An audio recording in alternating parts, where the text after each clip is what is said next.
네, 안녕하세요. 권산구입니다. 예, 저번 시간에 이어서 이번 시간에 추가로 작은 보와 슬래브에 대해서 저번 시간에 설명 안 드렸던 내용을 설명드리겠습니다. 구조계획 순서에 따라서 1번 기둥계획부터 쭉 저 밑에 13번까지 구조계획이 된다는 건 말씀을 드렸어요. 근데 이 작은 보하고 슬래브는 작은 보, 슬래브 각각의 구조계획 아이템이기도 하지만 지금 제가 설명을 드릴 때 이 두 가지를 묶어 놓는 이유는 이 두 가지가 굉장히 밀접한 관계가 있다고 저번 시간에 말씀을 드렸죠. 작은보에 대한 조건이 어떻게 보면 슬래브의 조건일 수가 있는 거고요. 슬래브에 대한 조건이 작은보의 조건일 수가 있는 거예요. 그래서 이 두 가지는 띄워놓고 생각할 수가 없습니다. 그리고 전체 구조계획 중에서 가장 어떻게 보면 제일 중요한 부분이라고 할 수도 있어요. 왜냐면 큰 흐름을 여기서 결정하고 들어가기 때문에 여기서 여러분들이 실수를 하시면은 뭐 여러분들이 원하는 어느 일정 부분 이상의 점수를 얻기가 굉장히 어렵습니다. 본인이 아마 뭐 올해뿐만 아니라 작년부터 공부를 아니면 몇 년 전부터 이제 공부를 해오신 분들이 있으실 텐데 문제를 풀어보면 어떨 때는 점수가 잘 나와요. 근데 어떨 때는 형편없이 점수가 나옵니다. 그 원인 중에 하나가 이 작은 보 슬래브에 대한 계획이 아직 개념이 정립되어 있지 않아서 명확하게 시험에서 요구하는 대로 문제를 못 풀어내는 경우일 거라고 저는 생각을 합니다. 그만큼 중요해요. 자, 그럼 이제 설명을 시작하겠습니다. 자, 여기 제가 이제 설명드리기 전에 텍스트를 하나 적었는데요. 힘 또는 하중은 최단 거리로 전달된다. 달리 말씀드려서 힘이라고 하는 거는 최단 거리로 흘러가려고 해요. 요게 슬라브 개념을 잡으실 때 굉장히 중요한 내용입니다. 힘은 최단 거리로 전달된다. 이거는 뭐 저희 건축뿐만 아니라 모든 물리적인 법칙에 전부 적용이 되는 문장이죠. 네. 요거 일단 염두를 해두시고 제가 뭘 설명을 해드리려고 하냐면 자, 슬래브 구분입니다. 슬래브 하면 뭐 맨 처음 나오는 게 1방향, 2방향 슬래브. 이 슬래브는 어떤 슬래브야? 1방향 슬래브야? 2방향 슬래브야? 라고 이제 먼저 얘기되어지는 문구를 많이 보셨을 거예요. 자, 보시면 A라고 하는 게 있습니다. 여러분 보시면 이게 슬래브예요. 슬래브에 여러분들이 딱 서 있다고 생각하시면 됩니다. 그럼 이 슬래브는 여러분을 지지하면서 여러분들의 하중, 여러분의 몸무게가 이 슬래브를 통해 가지고 전달이 돼요. 전달이 되는데 보시면 A라고 하는 거는 거의 정사각형에 가까운 슬래브입니다. 자, B라고 하는 거는 뭐 그렇게 많이 찌그러지거나 극단적으로 한쪽이 긴 모양은 아니지만 그래도 직사각형, 흔히 볼 수 있는 직사각형의 형태예요. 자, 이런 게 B타입이고요. 자, C타입은 좀 더 늘렸습니다. 가로 세로로 좌우로 늘렸어요.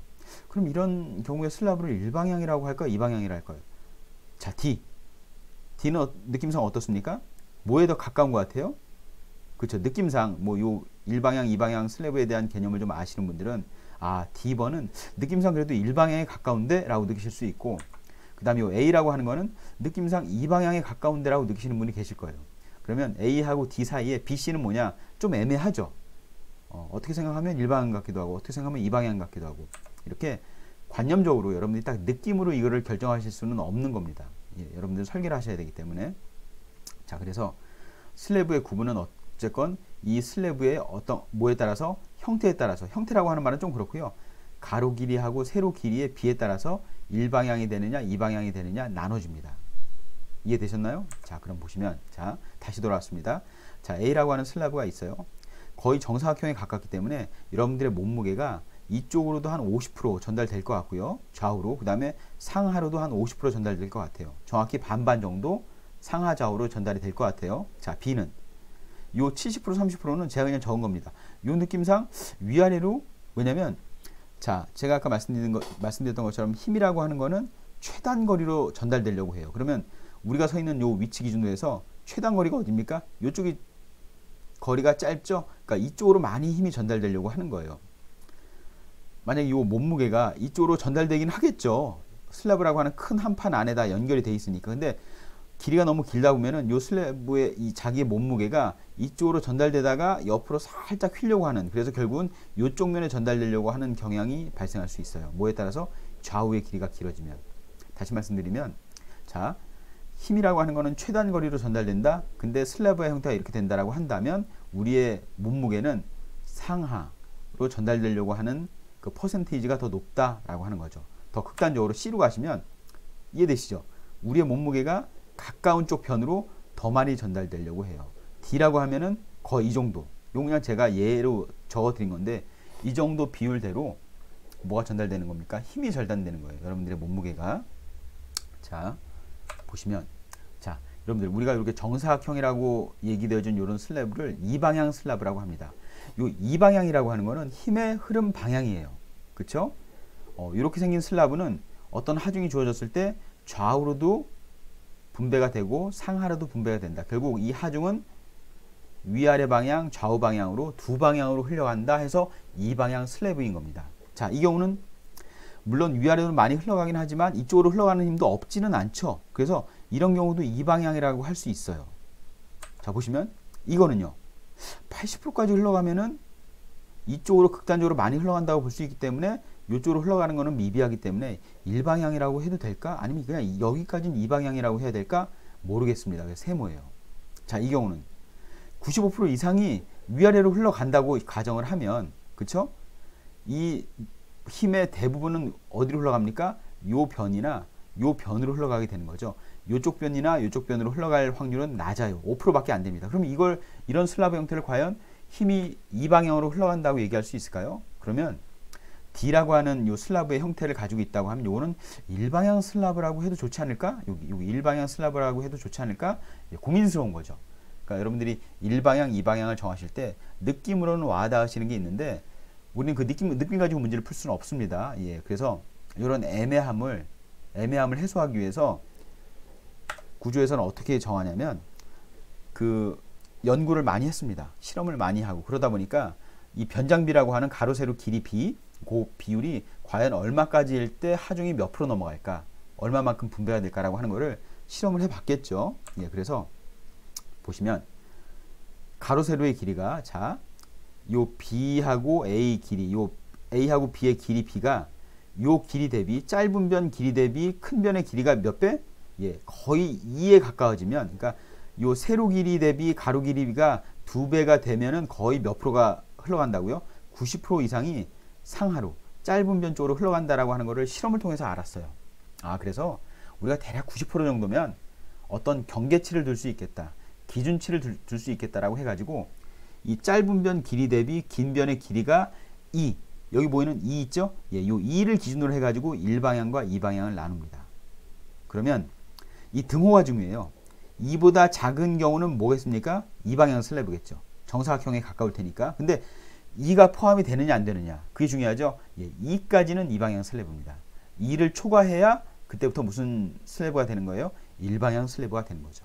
자, 보시면 그래서 요 2보다 가로 세로 비율이 슬래브의 길이 B가 2보다 작거나 같은 경우까지는 우리는 뭘로 본다? 이방향 슬래브로 본다 라고 하는 거죠. 이해되셨죠? 어렵지 않습니다. 일방향하고 이방향 슬래브. 자, 그래서 보시면 A, B라고 하는 비율이 있고 A 프라임, B 프라임이라고 하는 슬래브가 있는데 만약에 A 대 B의 길이 B가 1대1이라고 하면 이 방향이고요.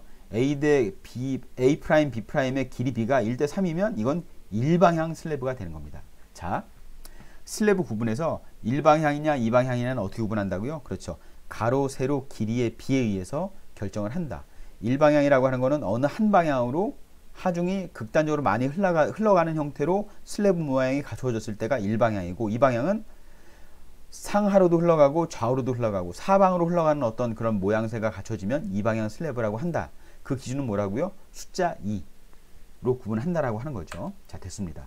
우리가 이 슬래브를 그러면 이제 일방향 슬래브하고 이방향 슬래브를 구분하는 이유를 아셔야겠죠. 뭐 이제 알겠어요. 가로 세로 길이 B에 의해서 나눠지는 건 알겠는데 그러면 일방향 이방향을 왜 이렇게 구분하느냐, 굳이 그거는 배근을 얼마나 어느 구간으로 세게 넣을 건가를 구분하기 위한 겁니다. 이방향 슬래브인 경우에는 상하 좌우로 하중이 거의 전 구간에 걸쳐서 균등하게 비슷비슷하게 하중이 흘러가니까 주군이라고 하는 게 따로 구분되어질 수 없어요. 위아래도 주군이 되고 좌우로도 주군이 됩니다. 주군이라고 하는 게 뭐냐면 배근을 세게 넣어야 되는 방향이에요. 이해되시죠? 근데 일방향 슬라브는 주로 힘이 어디로 흘러간다고요? 이런 경우에 이 그림에 보시는 것처럼 상하로 하중이 많이 흘러가기 때문에 결론적으로 상하로 뭐를 많이 배근해야 됩니까? 그렇죠. 철근 배근을 많이 해야 됩니다. 그래서 이 방향이 주근 방향이 되고 이 방향이 뭐가 되죠? 그렇죠. 온도근이 되는 겁니다. 왜냐면 거의 90% 이상이 상하로 움직이기 때문에 사실 좌우로 흘러가는 힘은 별로 없어요. 그러면 힘이 흘러가는 힘이 별로 없으면 철근 배근을 안 해도 되지 않습니까? 라고 이제 질문하신 분이 계실 텐데 그렇진 않아요. 아무리 힘이 없어도 하중이 거의 작용하지 않는다고 하더라도 철근은 하중을 견디는 역할뿐만 아니라 균열 방지를 위해서라도 최소한의 온도고는 집어넣어야 된다라고 하는 규정이 있기 때문에 아무리 좌우 방향으로 힘이 없다고 하더라도 최소한의 온도 철근, 최소 철근은 집어넣어 줘야 됩니다. 그래서 가로 세로 좌우로 상하 좌우로 배근을 다 하긴 해야 되는데 이 방향 슬래브는 상하 좌우에 주배근 구분 없이 모든 방에 대해서 다 짱짱하게 배근을 해줘야 되고 일방향 슬라브인 경우에는 주로 단변 방향이라고 합니다. 이 방향을 단변 방향에 배근을 많이 배치하고 좌우 방향인 온도근 배근 방향은 최소 배근만 적용해서 구조 설계를 한다라고 하는 거 이해되셨죠?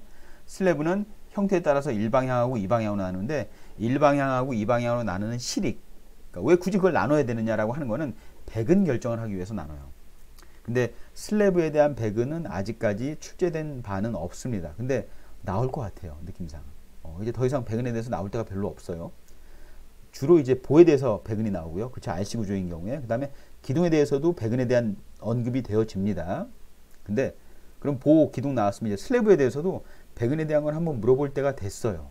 그래서 저희 학원에서는 뭐 계속 이제 제가 강의를 할 때는 이 슬래브에 대한 배근도 가끔 문제로 언급을 해드리기도 하죠. 일단 그렇습니다. 슬래브에 대한 구분 말씀을 드렸고요. 자, 보시면 이건 이제 결론적으로 말씀드린 거죠. 배근 결정을 하기 위해서 일방향, 이방향 슬래브로 나눈다. 자, 여러분들 헷갈리시는 게 있어요. 슬래브 중에 데크플레이트 슬래브라고 하는 게 있습니다. 자, 그럼 이제 요거는 뭡니까? 다시 돌아와서 요 일방향, 이방향 슬래브는 어느 구조에만 적용이 되는 거죠? 그렇죠. RC 구조에만. RC 구조에만. 그러면 요 데크 슬라브라고 하는 건, 데크 플레이트 슬라브라고 하는 건 주로 어느 구조에 적용됩니까? 철골 구조에 주로 적용되죠. 그쵸? 그러니까 슬래브 구분에서 일방향, 이방향에 대한 구분은 RC 구조인 경우에만 어떻게 보면 유용한 개념이에요. 철골로 넘어오면 철골에선 주로 어떤 슬래브를 쓴다고요? 이렇게 철판 보셨을 거예요. 여기 보시면 뭐 건물 같은 데 들어가서, 특히 공장 건물 같은 데 들어가서 위를 쳐다보시면 이렇게 올록볼록 엠보싱처럼 되어 있는 철판을 깔아놓고 그 위에다 이제 콘크리트를 쳤어요. 그쵸? 요런 철판, 요걸 데크플레이트라고 하는데, 요런 데크플레이트를 철골에다 갖다 놓고 그 위에다 콘크리트를 타설하면은 요게 데크플레이트 슬래브입니다. 그러면 오해하시는 분들이 많은데, 요 데크플레이트 슬래브는 RC 슬래브일까요? 철골 슬래브일까요? 다시요. 일방향, 이방향 슬래브는 RC 슬래브에만 적용이 된다고 말씀을 드렸는데, 요 데크플레이트 슬래브는 그러면 RC 슬래브일까요? 철골 슬래브일까요? 이것도 RC 슬래브입니다. 여기 보시면 우리가 철판을, 요 골데크라고 하는 요 철판을 설치하긴 했지만, 요 철판이라고 하는 거는 역할이 뭡니까? 그렇죠. 목재 거푸집을 철골에다가 시공하기 어려우니까 여기 보이시죠? 목재 거푸집 대용으로 해가지고 뭘 쓰는 겁니까? 데크플레이트를 쓸 뿐이지, 실제로 데크플레이트를 이용한 슬래브가 완성이 됐다고 해서 그게 철골 슬래브가 아닙니다. 철골 슬래브라고 하는 말 자체가 없어요. 모든 슬래브는 무슨 슬래브입니까? RC 슬래브입니다. RC 슬래브. 단 목재 거푸집을 쓰기가 힘든 철골 구조에서는 이렇게 목재 거푸집 대신에 뭘 쓴다고요? 그렇죠. 철제 거푸집이라고 하는 골데크를 쓴다라고 하는 것만 이해하시면 돼요. 이해되셨습니까? 예, 이렇게 생겼어요. 이게 일반적으로 많이 쓰는 재래식이라고 하죠. 골데크 슬래브, 골데크 플레이트 슬래브라고 하는 거. 자, 보시면 데크 플레이트는 목재 거푸집 대용에 사용하고요. 구조부재가 아닙니다. 이거 아무리 여러분들 이 철판 두껍게 쓴다고 해가지고 구조 내력적으로 향상되는 거 없어요. 뭐만 버텨주면 됩니까? 콘크리트 타설해가지고 콘크리트가 양상되기 전까지만 버텨주면 되는 역할을 해요. 그래서 구조부재가 아닙니다. 그리고 흔히 이렇게 올록볼록 엠보싱처럼 되어 있는 요 데크 플레이트를 골데크 플레이트라고도 하고요. 일반적으로 예전부터 많이 써오던 데크 플레이트의 형식입니다. 그래서 제가 그냥 적었어요. 재래식이라고. 재래식이라고. 이해되시죠? 이런 모양으로 돼 있다.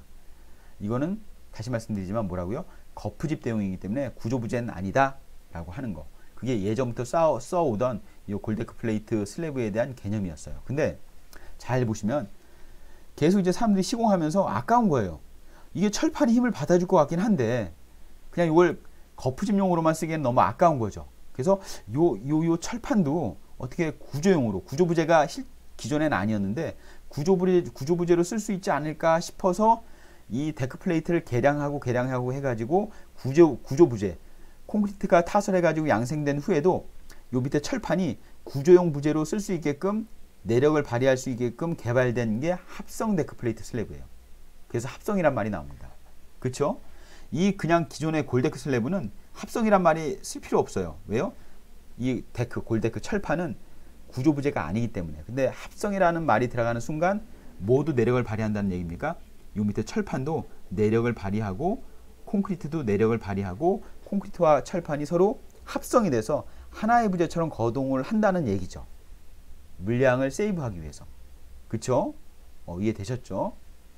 그래서 기존의 재래식용 데크 플레이트는 구조부재로 사용하지 않는 데크를 사용하지만, 합성 데크는 뭘 쓴다? 구조부재로 사용되는 데크 플레이트를 사용합니다. 자, 보시면, 자, 여기 제가 예를 들어놨어요. 자, 왼쪽에 보는 거는 방금 전에 봤던 데크 슬래브고, 여기 오른쪽이 합성 데크 슬래브입니다. 이렇게 생긴 슬래브들은 요 합성 데크가, 요 데크 플레이트가 거푸집용으로도 쓰이지만, 나중에 콘크리트가 다 양생된 후에는 뭘로도 쓰입니까? 그렇죠. 철근 역할도 해주는 요 데크 플레이트를 합성 데크 플레이트라고 해요. 여러분들은 이걸 계산할 일은 없습니다. 그러니까 그냥 그렇구나.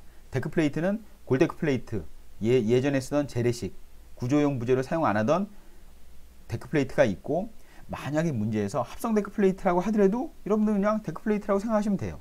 여러분들이 합성 데크에 대한 구조 내력을 문제를 풀 일은 없기 때문에 구분만 해 놓으시면 된다라고 하는 얘기죠. 하도 질문을 많이 하셔가지고, 그 다음에 요거에 대한 구분이 없으셔가지고 잘 못하셔서 제가 이제 언급을 해드리는 거고요. 요 좌측하고 우측을 한번 비교를 해보시면, 좌측하고 우측을 한번 비교를 해보시면, 여기 보시면 좌측에서 그냥 예전에 재래식용 데크 플레이트는 거푸집용이고, 마찬가지로 합성 데크도 거푸집용입니다. 근데 왼쪽의 데크, 예전 거는 구조부재로 사용 안 했지만 요즘에 나오는 합성 데크는 구조부재로 사용된다라고 하는 거, 요 철판도. 그 다음에 골데크 플레이트라고 하는 게 있고, 이 데크 플레이트, 합성 데크 플레이트는 보시는 것처럼 이렇게 고리되어 있는 경우도 있고요. 이렇게 왼쪽에 있는 게 골데크입니다. 합성 데크 중에서도 골데크예요. 근데 우측에 있는 거는 합성 데크인데 요 밑이 어떻게 돼 있습니까? 평평하죠? 그래서 이런 경우에는 평데크라고 합니다. 그렇죠? 다시 정리.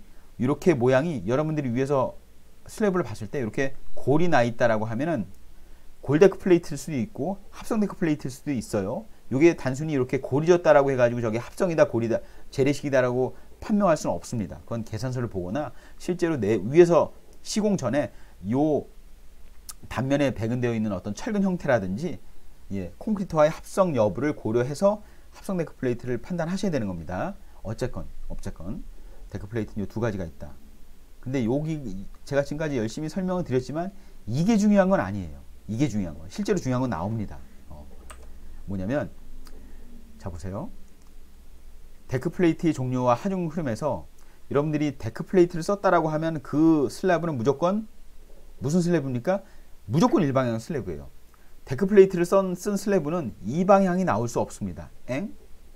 앞에서 일방향이다, 이방향이다는 뭐에 따라서? 슬래브의 형태에 따라서 구분된다고 했는데 왜 데크 플레이트를 사용하면은 이방향 슬래브가 나올 수 없습니까? 그건 좀 이따 말씀을 드리겠어요. 지금 제가 무조건 강조드리는 거는 데크 플레이트 슬래브는 무슨 슬래브가 있을 수 없다? 이방향 슬래브가 있을 수 없다. 왜요? 이 데크 플레이트라고 하는 게 요 결이 있다라고 하는 거기 때문에, 여러분들 밭고랑을 맨 다음에, 밭고랑 아시죠? 그 식물을 심기 위해서 식물이 심는 자리 옆에는 고랑을 파놓지 않습니까? 여러분들 이제 물을 거기다 흘려보내시면 이 고랑하고 고랑 사이에 밑에 이제 움푹 파여있는 부분에 물을 뿌리시면 그 고랑을 넘어갈 수 있나요? 없죠. 밭 모양이 어떻게 생겼건 무조건 그 물은 뭘 따라서? 고랑을 따라서 흘러가요. 마찬가지로 이 데크 슬래브를 일단 사용을 하면은 슬래브의 형태하고는 전혀 상관없이 데크가 어떻게 깔려 있느냐에 따라서 무조건 무슨 방향이다? 일방향이다. 그쵸? 이게 제일 중요합니다. 개념이 어렵진 않은데 여러분들이 한번 정리를 하고 넘어가셔야 돼요. 됐죠? 자, 앞에서 나온 그림을 보면, 자, 데크 플레이트가 이렇게 깔렸어요. 그럼 우리는 데크 플레이트가 깔렸다라고 하는 걸 이렇게 화살표로 표시합니다. 이 방향이 골방향입니다. 그러면 이 바깥에 있는 파란 선. 파란 선은 의미가 있다 없다? 없죠. 앞에서 일반 슬래브를 설명드릴 때는 뭐에 따라서? 가로, 세로의 형태에 따라서 틀림없이 A는 이 방향 슬래브였는데 지금은 가로, 세로 길이 의미 없다. 데크플레이트가 이렇게 깔려있으면 무조건 일방향 슬래브가 하중은 어디로 흐른다? 상하로 흐른다. 만약에 데크플레이트가 이렇게 깔려있다. 이 바깥에 있는 이 슬래브 형태 상관없다. 데크플레이트가 깔려있는 요 방향에 따라서 무조건 좌우 방향이 무슨 방향이다? 일방향 슬래브로 하중이 흐른다. 비교하셔야 됩니다. 자, 다시. 자, 이렇게 깔려 있습니다. 무조건 무슨 방향입니까? 상하 방향으로 힘이 흐르는 일방향 슬래브입니다. 자, 여기 보세요. 데크플레이트가 이렇게 깔려 있다면 이 바깥에 있는 슬래브의 형태는 무시해도 좋다라고 하는 거죠. 만약에 이게 RC 슬래브라고 해서 슬래브 형태가 이렇게 생겼다라고 하면은 어느 방향으로 흐른다고요? 상하 방향으로 흐르는, 힘이 주로 흐르는 일방향 슬래브지만 이게 데크플레이트를 썼다라고 하면은 데크플레이트가 그리고 이렇게 깔렸다라고 하면 얘는 무조건 좌우 방향으로 힘이 흐르고 일방향 슬래브인 겁니다. 이해되세요? 제가 뭐 계속 이제 반복해서 설명을 드리는데 앞에서 설명드렸던 일방향, 이방향 슬래브, RC 슬래브에서 일방향, 이방향 슬래브를 구분하는 이유는 배근을 어떻게 결정할까를 고려하기 위해서 그렇게 결정한다고 했고요. 자, 철골 슬래브에서 철골 구조에 사용되는 데크플레이트 슬래브에서는 뭐에 상관없이 슬래브의 형태하고는 상관없이 무조건 데크의 골 방향을 어떻게 깔았느냐에 따라서 무조건 일방향 슬래브라고 하는 거 강조해 드립니다. 슬래브는 이게 다예요. 자, 보시면 자 이제 단연도에서 이제 어떻게 나왔는지 한번 보시죠. 자, 2009년도 일반 철골 구조 문제였습니다. 그리고 슬래브는 데크플레이트 슬래브를 까는 거였어요. 자, 요 화살표 모양 보시죠. 요 화살표 요게 뭐 이렇게 화살표가 돼 있으면은 데크플레이트가 어떻게 깔린 거라고요? 이렇게 깔린 거라고요. 이렇게. 그리고 표시는 좌우로 이렇게 데크 골 방향 표시를 해라. 이렇게 요걸 빼먹으면은 굉장히 큰 감점 요인이 됩니다. 분명히 표시하라고 했는데, 자, 여러분 요걸 생각해 주세요. 아, 데크플레이트 방향이 이렇게 깔으세요 했을 때는 골 방향을 이렇게 까는 거구나. 2009년도 문제. 자, 2010년도 문제. 자, 여기면 어떻게 나와 있습니까? 데크플레이트 골 방향을 상하로 깔아라. 그런 경우에는 실제로 데크플레이트를 어떻게 깐 거라고요? 이렇게 깐 겁니다. 골 방향이 이 상태가 되게. 이해되시죠? 자, 2011년도 문제. 자, 보세요. RC 구조가 나왔습니다. 그러면 RC 구조는 무슨 슬래브가 돼야 돼요? 일방향 슬래브, 이방향 슬래브가 돼야 되는데 이 문제는 RC 슬래브임에도 불구하고 문제에서 딱 박았어요. 어떤 슬래브를 쓰라고요? 데크 슬래브를 쓰라고 했어요. 이게 흔한 예는 아닙니다. RC 구조에서 데크 슬래브를 안 쓰진 않아요. 특수한 경우에는 씁니다. 제가 특수한 경우가 어떤 경우냐를 말씀드리면 또 이제 얘기가 길어지지만 어쨌건 대부분의 철골 구조가 문제가 나오면 데크 슬래브를 적용하도록 되어 있지만 RC 구조인 경우에도 문제에서 뭘 쓰라고 되어 있으면 데크 슬래브를 쓰라고 했으면 데크 슬래브를 쓰는 겁니다. 건축법보다도 수험생한테는 모든 법보다도 상위에 있는 게 지문이라고 그랬어요. 그쵸? 그러니까 쓰라고 하면 쓰는 겁니다. 자, 보시면 이 문제는 RC 구조임에도 불구하고 상하로 데크 플레이트를 까는 거고요. 그랬을 때 그 데크 플레이트의 골 방향이 이 방향입니다. 이렇게 깔리는 거예요. 되셨죠? 물론 이 문제는 2011년도 문제는 좌측에 RC지만 우측에도 철골이었기 때문에 당연히 철골은 데크 플레이트를 쓰겠죠. 자, 2012년도 문제 또 나왔습니다. RC 구조임에도 불구하고 일방향, 이방향 일반 슬래브를 쓰지 않고 뭘 쓰라고 나왔습니까? 문제에서 데크 슬래브를 쓰라고 했죠. 그러면 데크 슬래브를 쓰는 겁니다. 그리고 요 상하로 데크 플레이트를 이렇게 깔라고 문제에서 주어지고 있습니다. 여러분들 분명히 이 방향을 표시하셔야 돼요. 데크 플레이트 방향을. 자, 2013년도 문제 철골 문제 데크 플레이트 방향 어느 방향이에요? 상하. 자, 2014년도 문제. 자, 2014년도 문제는 무슨 문제였습니까? 경량철골 문제. 경량철골 문제에서는 슬래브가 있다 없다? 없죠. 그럼 지붕을 어떻게 마감하나요? 경량 판넬, 펄인하고 철골 부재 등 경량 판넬 같은 걸로 엮기 때문에 이 경우는 뭐가 없다? 슬래브가 없습니다. 그래서 슬래브에 대한 언급은 하고 있지 않아요. 그 대신 뭐에 대한 언급이 있을까요? 펄인에 대한 언급이 있겠죠. 자, 2015년도 문제 철골 문제 나왔습니다. 자, 데크 방향 어느 방향이에요? 좌우 방향. 그래서 이렇게 시공이 되어지는 겁니다. 여러분들이 이 그림을 이해를 하셔야 되는 이유가 뭐냐면 디테일을 그리라고 나와요. 문제에서 이렇게 구조 계획이 됐으면 어느 한 부분을 딱 잘라서 디테일을 그리세요 했을 때 여러분들이 이 골 방향 슬래브 골조, 그 철골 골조만 잘리는 게 아니고 골조 위에 모두 잘려요. 슬래브도 잘리겠죠. 그래서 슬래브 디테일 그리라고 하면 여러분들이 요 골 방향을 아셔야지 디테일을 그릴 줄 아세요. 그쵸? 이건 분명히 방향이 있기 때문에 자르는 위치에 따라서 보이는 면이 달라지기 때문에 굉장히 중요합니다. 디테일 때문에도 중요해요. 자, 2016년도 문제. 모임에도 불구하고, 그렇죠. 요거는 RC 구조이고요. RC 구조이기 때문에 요 문제인 경우에는 1방향, 2방향 슬래브로 언급을 했어요. 자, 그러면 요 형태상 거리는 잘 모르겠지만 딱 느낌상 무슨 슬래브예요? 1방향 슬래브죠. 가로 길이보다는 세로 길이가 2배 이상 돼 보이죠? 자, 우측에 보시면 요 슬래브. 극단적으로 길죠? 극단적으로 깁니다. 슬래브가 한쪽 방향으로. 1방향 슬래브였습니다. 구분을 하실 줄 아셔야 돼요. 이렇게 해서 끝났네요. 그래서 제가 쭉 설명을 드렸는데 제가 제일 중요하게 생각하는 슬래브에서의 내용은 앞에서 설명드렸던 것보다는 뒤에서 설명드렸던 요 관연도 문제 가지고 설명드렸던 내용들 있죠. 1방향, 2방향 슬래브는 배근 결정을 위해서 결정을 하는 거고, 데크플레이트 슬래브가 깔린 데크플레이트로 시공된 슬래브는 2방향 자체가 아예 고려 대상이 아니고 무조건 다 무슨 방향이다? 1방향이다. 뭐에 상관없이 슬래브 모양에 상관없이 요까지가 슬래브에 대한 내용입니다. 되셨죠?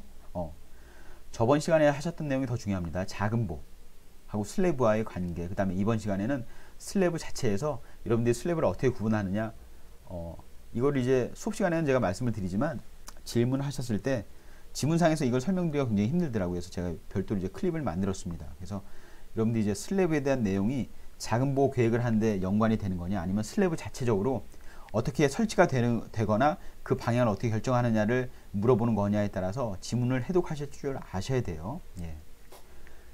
오늘 설명드릴 내용은 이 정도고요. 저번 시간보다는 조금 가볍게 설명을 드렸습니다.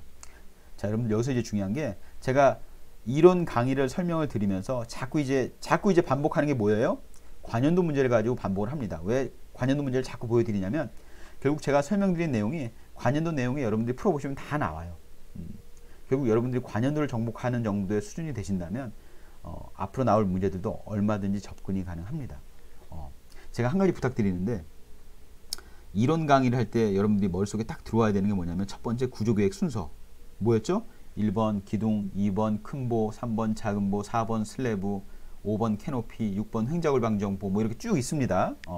그 순서대로 여러분들이 머릿속에 넣으시는 게 중요하고요. 두 번째로 제가 2009년도부터 2018년도까지 작년도까지 이제 관연도 문제에 대해서 설명을 드리는데 여러분들 그 연습을 하셔야 돼요. 지금 이 내용이 설령 잘 이해는 안 된다고 하시더라도 2015년도 문제 하시면 2015년도 문제가 머릿속에 들어오셔야 됩니다. 2015년도 문제는 예를 들어서 RC 구조였지, RC 구조에 대한 문제였고, 형태, 문제에서 주어진 평면 형태가 어땠지? 라고 하는 정도라도 머릿속에 이제 이렇게 딱 연도를 기억하시면은 그거에 따른 문제가 떠올리시는 정도를 지금 연습을 하셔야 됩니다. 그래서 앞에서 말씀드렸던 것처럼 그래 봐야 한 10문제 정도밖에 안 돼요. 2009년도부터 2018년도까지 10문제를 여러분들이 머릿속에 딱 넣어 두셨다가 여러분들이 이제 어떤 특정 문제를 풀어 보실 때, 이래서 RC 문제다. 이 문제는 RC 문제가 관연도에서 몇 년도에 나왔었는데 이 문제는 그 중에서 어떤 연도하고 비슷하다. 관연도 몇 년도에서는 RC 문제에 대해서 이렇게 물어보고 있는데 얘는 좀 그거하고 동일하게 내용을 물어주면 좀 다른 형식으로 물어보네. 이렇게 상대 비교가 되실 수 있으면은 공부가 많이 되신 겁니다. 예. 그리고 그걸 목표로 공부를 하셔야 돼요. 이해 되셨죠? 관연도 10개. 쉽게 생각하시면 됩니다. 10개 정도 머릿속에 넣는 건데 라고 하시면 크게 부담이 없어요. 그쵸? 제가 이론 강의를 하는데 계속 반복해가지고 이제 관연도에 대한 어떤 이 평면을 보여드릴 거예요. 결국은 이걸 반복하시다 보면 결국은 관연도에 대한 어떤 습득 능력이 굉장히 높아집니다. 얘기가 길어졌는데 저는 관연도를 굉장히 제일 중요시하는 사람이기 때문에 여러분들한테도 강조를 해드려요. 그러면 오늘 강의는 이렇게 마치고요. 이제 거의 메인 구조계획에 대한 거는 끝나가기 시작합니다. 지금 이후로 나오는 것들은 메인이 잡혔을 때 거기에 서브로 들어가는 것들이에요. 이해되셨죠? 슬래브까지 굉장히 중요합니다. 자, 그럼 이번 시간은 이렇게 설명을 마치도록 하겠습니다. 예, 시청해 주셔서 감사합니다.